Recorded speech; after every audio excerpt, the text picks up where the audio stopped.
Okay, so let's go over the mechanics of running. This is really cool, and probably not a lot of you have had a deep dive into this. I'm trying to make myself a little bit smaller so you can see. So this is the running gait. Now they label it as impact, drive, recovery, and leap. There's a stance phase and a swing phase. This is very kind of technical. This is what we learn in PT school. So I will kind of try to make it as easy as possible for you guys to understand. And you don't need to memorize this. This isn't like very crucial when it comes to your running, but it is nice to know what's happening physically while you're running, right? Because we think we inherently should just know how to run, but if we haven't been really taught how to properly run, a lot of things can go wrong and we can create a lot of compensations. So this first phase is impact or initial contact. That's when your foot makes contact with the ground first. The other thing I will say is what I love to say all the time: running is literally jumping from one foot to the other. If you cannot jump on one leg, you cannot run. So it is important to be able to do that. A lot of people think, why can't I run? And I say, can you jump on one leg repetitively? And they say, well, no. I'm like, okay, well, you're not ready for running, right? So we need to get you ready to be able to do that, to prepare yourself for running.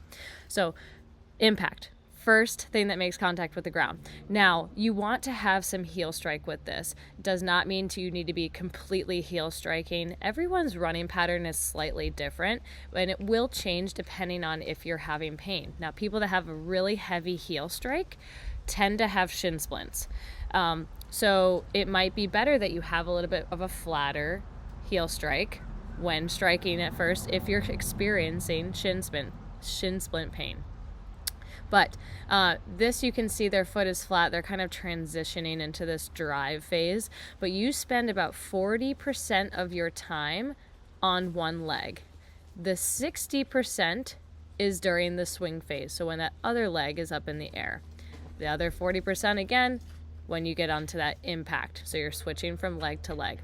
So 40% of that time, you go from impact to then drive, and you're pushing off your big toe here.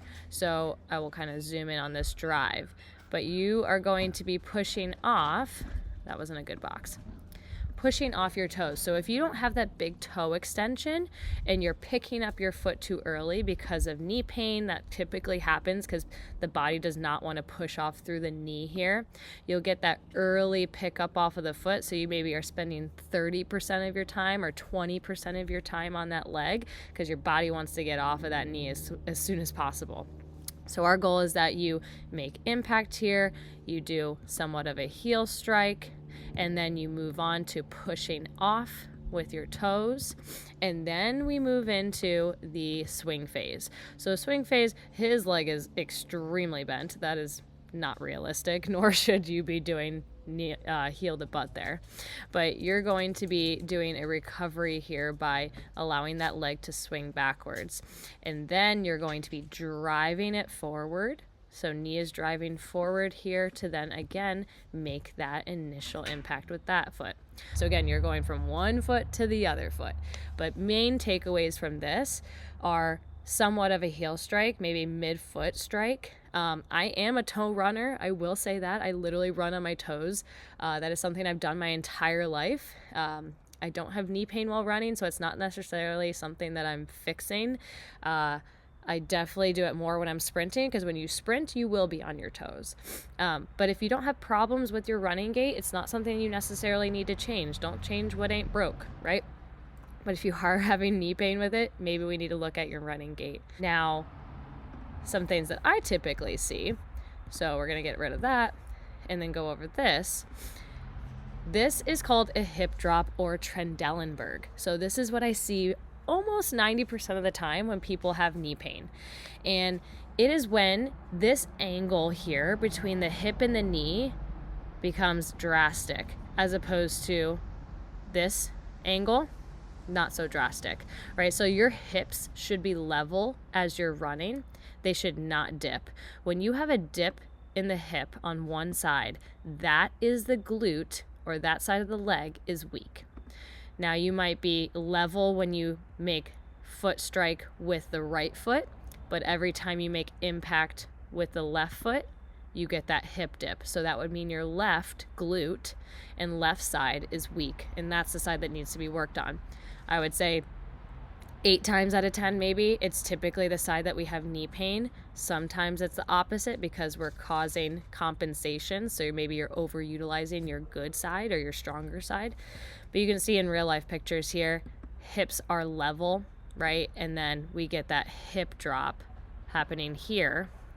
So again, this hip is up. So this would be the hip that is weak, and it's causing that knee to collapse, and we get a lot of that knee valgus. So this is a really great picture to see. You can even see here the torso tends to side bend. So she's side bending to the opposite direction to counterbalance so that she doesn't fall over. So it's a great thing to be able to video record yourself running. I'm actually offering video analysis or running analysis for you guys. If you haven't already bought the add-on there, I highly, highly recommend doing that because I can analyze your running gait to see exactly what's going on, exactly what you need to be working on so that you don't need to do this guessing by yourself. Because, I went to a lot of school for this kind of stuff, so it can be very confusing. And then the last thing I want to talk about is striding. So you can see here that there's a good stride and then there's an overstride. Now with sprinting, you're going to be striding a lot more. But with running, you don't want this huge overstride because again, you can do that heel strike that's way too high. That's going to cause shin splints. You're also might be having a lot more impact on the knee because it's more extended as opposed to slightly knee bent like this. And then all of your body weight is being outstretched in front of you instead of underneath you like it should be here.